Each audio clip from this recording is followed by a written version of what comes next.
big oof. This is a shock upset. Today we are comparing the all-new Kona Electric. We're going to compare it to the BYD Atto 3, one of Australia's best-selling electric cars. And I'm not going to lie to you guys, this one, it's a little bit disappointing for Daddy Hyundai over here because they've released this thing, but it comes in at a really high price point. Starts at like 51 grand. This one here is almost 70,000 Australian dollars. Excuse me? It's a lot of money. And then you compare it to the top of the range BYD extended range here. Well, this thing will set you back about 51 grand. So what the base model is of the Hyundai Electric. And if I'm being totally honest with you, as you'll see, it's hard to recommend the Kona Electric, but we will go through everything you need to know about both of these cars. We're going to talk about the price. We're going to talk about how they look. What's the interior like? What's the practicality like? Also, really importantly, what are the batteries made of? Because they are very different, and that makes a huge difference to day-to-day livability. We're also going to performance test these things, see just how fast they are from 0 to 100 kilometers an hour, and of course we will drive them. Which drives better? Again, all of this is pretty shocking, and I don't think you guys are going to expect, well, the differences. So Jacob, let's do this. Alrighty, Daddy Jacob, can we start with the BYD? Oh, it's an interesting looking thing. It is an interesting looking thing. Look, I've never been a huge fan of the way this thing looks. Now, looks are subjective. I think it's okay, but it's not really groundbreaking. Get these pretty bright LED lights here. You've got a pretty cool LED daytime running lights, also your turn signals. You've also got a very plugged up grille for aerodynamics. BYD badge stands for Build Your Dreams, people.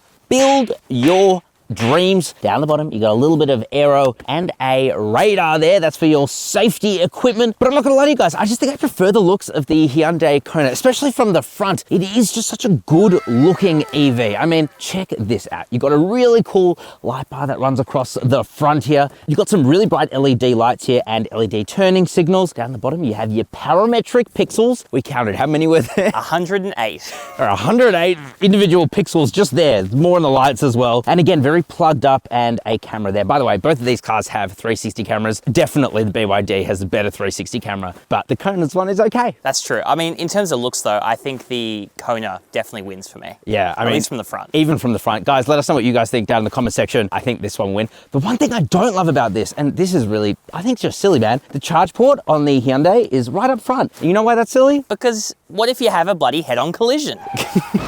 Preferably not a head-on collision. What if you have a fender bender, right? You just hit someone from behind. That's actually the most... Oh. You just hit someone from behind. That is the most common kind of crash in Australia. So if you do that, that could be a write-off. Like, it's pretty important stuff up front. All right, Jacob, let's check out the side. Let's do it. So coming to the side, you're gonna see, oh my God. Leg day. I just dig leg day. I'm so not fit. You got these 18-inch wheels here. They're very aero. They are wrapped in Batman tires. I don't know what it is with BYD, but they have Batman tires and Ling Long tires on their Dolphins, and they're both terrible. Honestly, some of the funniest tire names we've ever seen. It's a bit silly. It doesn't translate well to English clearly, but yeah, not the best. But anyway, these are 18 inches, and the smaller, the better. Now, it's not an entirely fair comparison because that Kona over there, well, that is the Kona Premium. And as I said, that will set you back about 70 grand, so about 20 grand more than this. And as a result, you get slightly nicer wheels. In fact, they're a lot nicer. They're 19 inches, but that also reduces the range significantly, Jacob. I know, it's a bit of a trade-off. If you go for the standard range version of the Kona Electric, well, that's like 505 kilometers WLTP. But if you go for that one, it's like, what is it, 440 or something? Yeah. It's a lot less. So I don't know, big loss there. You're allowed to stand up now. Oh, that really hurt. You have your charge port on the side, a much better idea because again, it's just much less prone to getting damaged. So yeah, silly, Jacob. You've got another camera here for your 360 camera, keyless entry and go. That is across both the BYD and the Kona Electric. No privacy glass for the BYD Atto 3, which is a shame, especially in hot Australian sun. You do get that on the Kona Electric. And I just prefer the back looks of the Kona Electric to this, the BYD. It's okay, but the Kona's so cool. I think there's a lot going on with both cars in the rear, but the Kona just looks so futuristic with that light bar. Actually, let's talk about that. Yeah. Guys, I don't think you can deny how good this thing looks. It's just so futuristic, very cyberpunk design. I don't know, I love it. I love the light bar here. You've got the Hyundai badge, Kona spelt out, electric font down there, Jacob. Yeah, different font for the electric. You don't like that, do you? No, I think I'd prefer Comic Sans. I think it looks fine. And then down the bottom, you get more parametric pixels. Clearly, that's the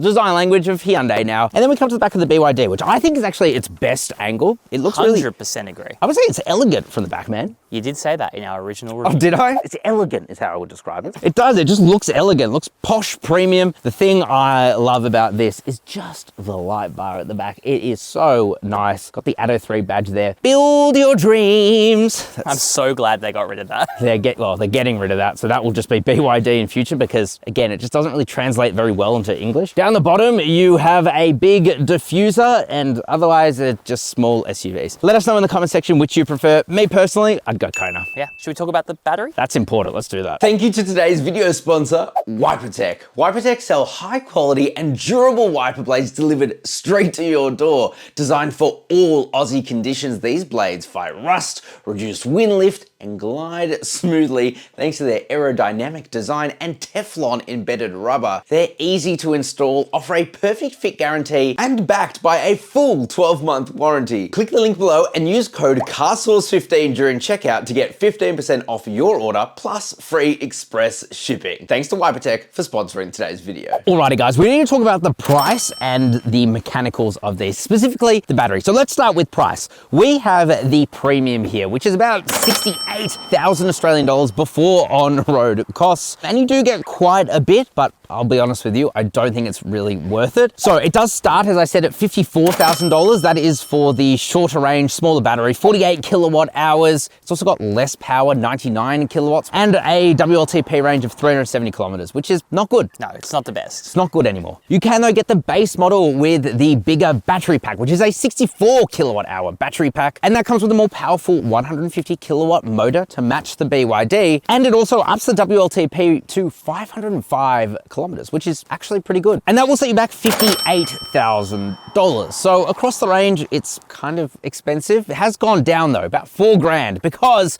Hyundai know that they need to compete with Chinese car manufacturers. So let's talk about this car's biggest competition, which is the BYD Atto 3. There are two versions of this. There's the standard range and the extended range. Standard range comes with a 49 kilowatt hour battery. It comes with a WLTP of like 340 or 45 kilometers. Whatever it is, it's not very good. In fact, it's a lot worse even than the Kona. But this is the extended range. It's only like $3,000 more, 51,000 Australian dollars before on-road costs. So way cheaper even than the entry level Kona, and its WLTP is lower than this. It's actually 420 kilometers. But guys, in real world driving, we actually got more in this than this. In fact, we got 380 kilometers worth of range on 100%, and this is 370 kilometers. To be fair, it is the premium. If you go for that middle of the range, you'll get more than this, but it's not gonna be a huge amount. But the biggest difference really for me is the battery technology. You see, the BYD, it actually comes with BYD's Blade technology. It's gonna be in the new Kia EV5, and it's a different battery chemistry. Jacob, what is it?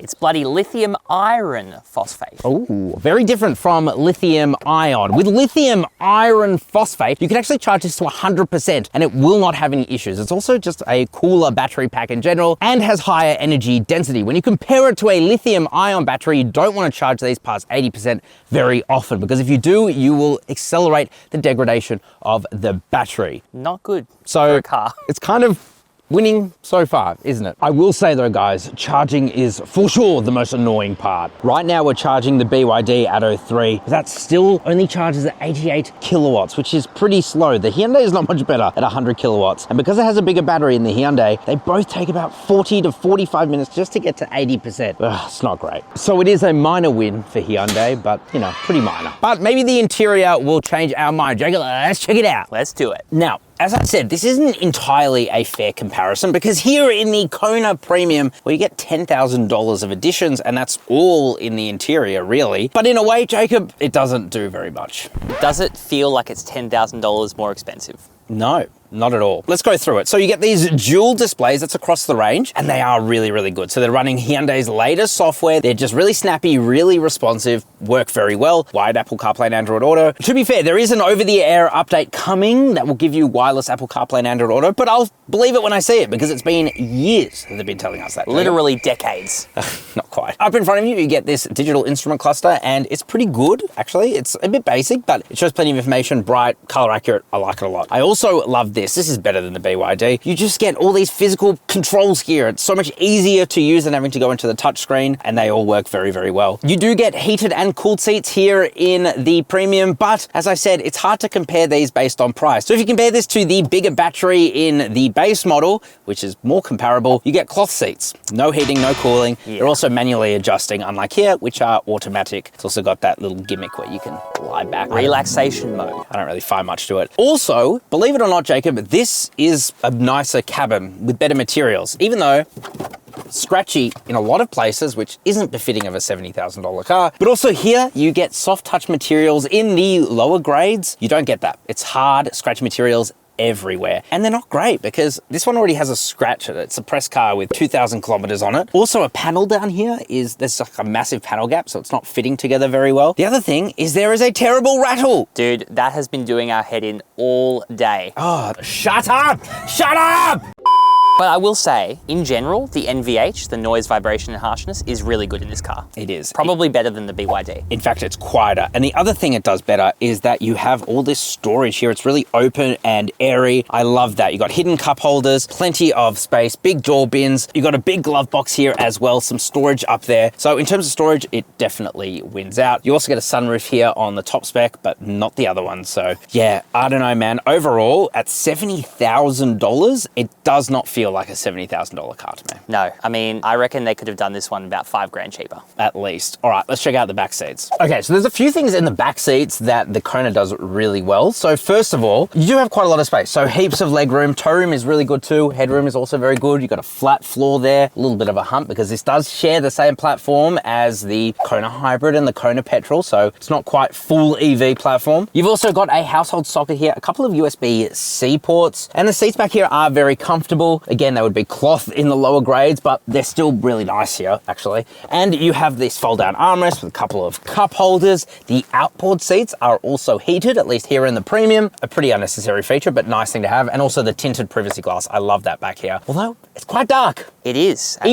Even with the sunroof open. And this white interior, it's still pretty dark in the back because it doesn't have a full-length sunroof like the BYD. But actually, it's a pretty okay place to spend time. Anyway, let's check out the BYD. Alrighty, Daddy Jacob. Let's talk about the interior of the BYD Atto 3. And I'm going to start with the negatives of this interior compared to the Kona. First of all, it's got a weird and wacky design. Personally, I love it. I think it's so different, it's so unique, and I just like that they've used really contrasting, interesting materials, but it's very ostentatious. So it's going to be very divisive, I think. Yeah, not everyone is going to love that. The other thing is kind of technology. I say kind of because up in front of you get like this motorcycle display. It shows enough information. It's not the world's best thing. It's also not the brightest thing out there and the most color accurate, but it works okay. It works fine, but it's not as good as the Kona Electric across all of the range. That's kind of where the faults end for this thing for me.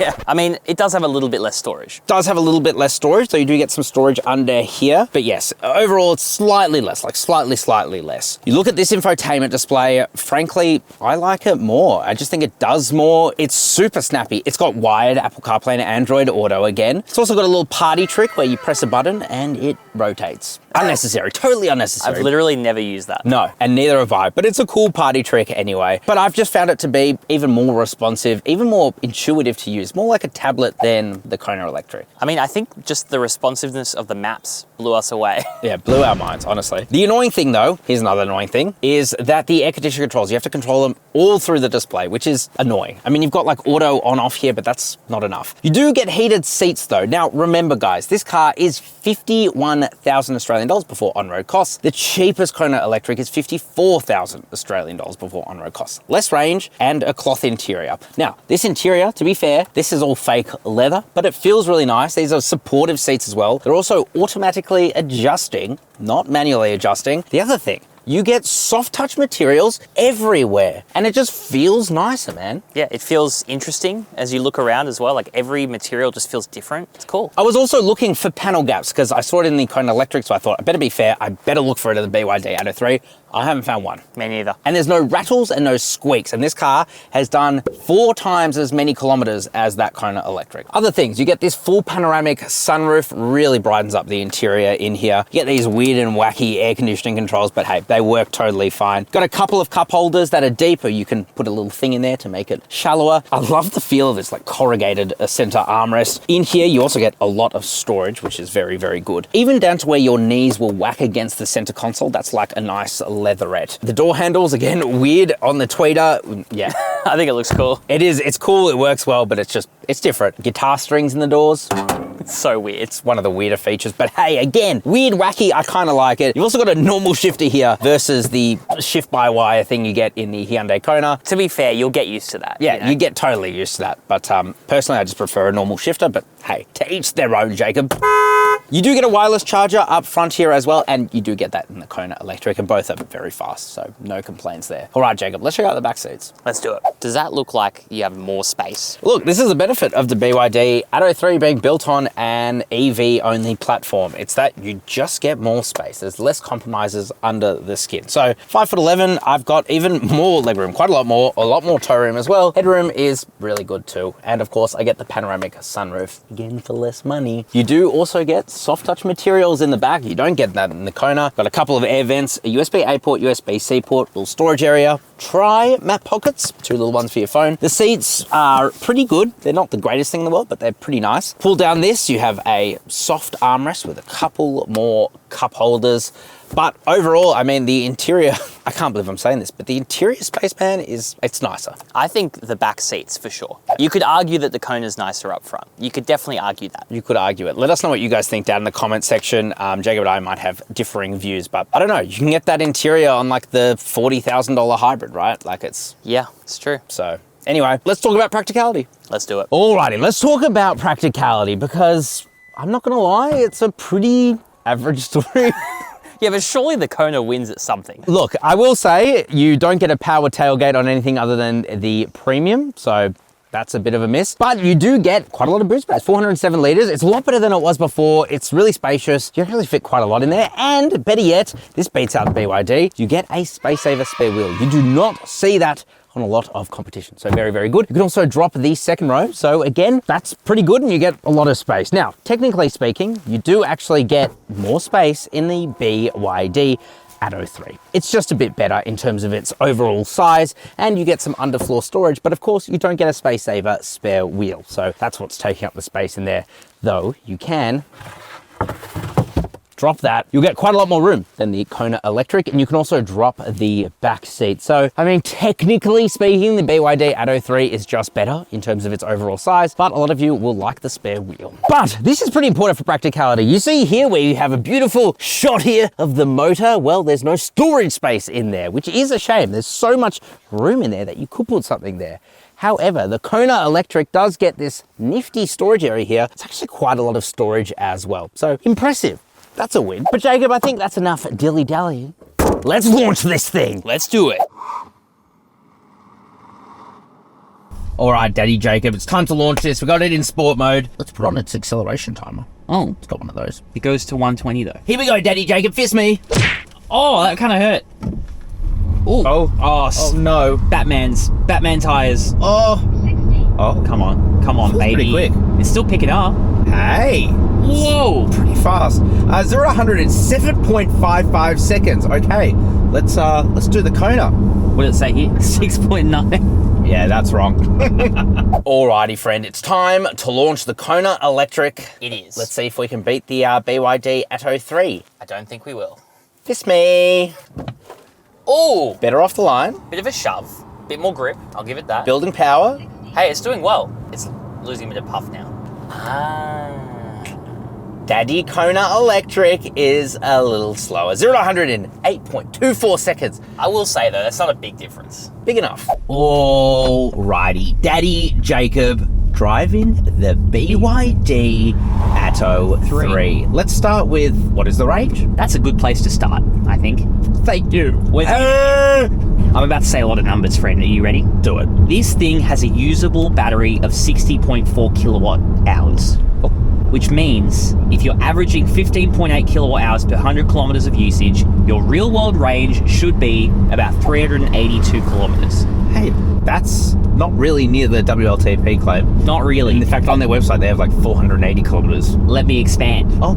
On the freeway, Yeah. the real world consumption increases to almost 18 kilowatt hours per 100 kilometers, meaning your real world range will be closer to about 340 kilometers. See that? Steering wheel just attacked me. Oh no. Anyway, okay, so really what you're saying is that it's got, 380 kilometers of real world range. Get on a highway, this thing is actually not very efficient at all. Okay, we'll come back to the Kona Electric, but for now, that's actually, spoiler, it's better. Anyway, let's put the car into, oh, that's normal. Oh, sport mode. Come on, Batman tires. Oh my god, I'm scared. Batman. What's better, Batman tires or Linglongs? Oh, look, the Dolphins Linglong tires, they were never ideal. They take the cake. And the Batman tires, generally speaking, are terrible. They're awful. But on a dry day like today, they're actually totally fine. But they're pretty stealthy. So like you said, Jacob, this thing has a 60.8 kilowatt hour usable battery. That's about right. That's 60.4, wasn't it? God damn it! It's front wheel drive, 150 kilowatt, pretty okay. It's actually not bad. 310 newton meters of torque, which again, Very healthy. Actually very healthy. You put your foot down, sport mode, and yeah, this thing actually has quite a lot of pulling power. Like, surprising. Often EVs, they just die. They just die in power as soon as you reach like 80 kilometers an hour, but this thing, it's actually all right. Oh, i30N.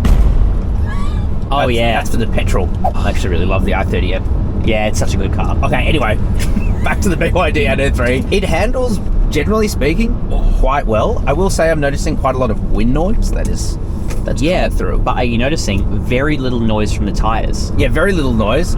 And also, really soft suspension. Actually quite comfortable. Almost too soft for this kind of driving. Yeah, it doesn't love this kind, but I'll tell you what, it's going around the corners really well. It's not scrambling the wheels. No. It's doing a very good job, actually very respectable. The suspension is very soft, so you do get a lot of body roll, but if I'm being totally honest with you, if I'm driving an EV, I'm really going to be driving it mostly around town, and I'm not going to be taking country back roads like I am. 100%. And you still can if you really want to. It's not losing traction, it's not losing grip, it's got heaps of mechanical grip. Friend, can you please do me a favor and switch it back to eco mode? Because I need to drive home. And I'm scared. Jacob's actually serious. This is always the issue with EVs, right? Yeah, in Australia. It's time. It's time. We're coming up to Saucy Bloody Corner. And you know what? I'm excited because last time we drove this car, I don't know if you remember, friend, it was torrential downpour. So now we're going to see it in a different light, hopefully. Oh, do we have the specialist timing gear? Wait.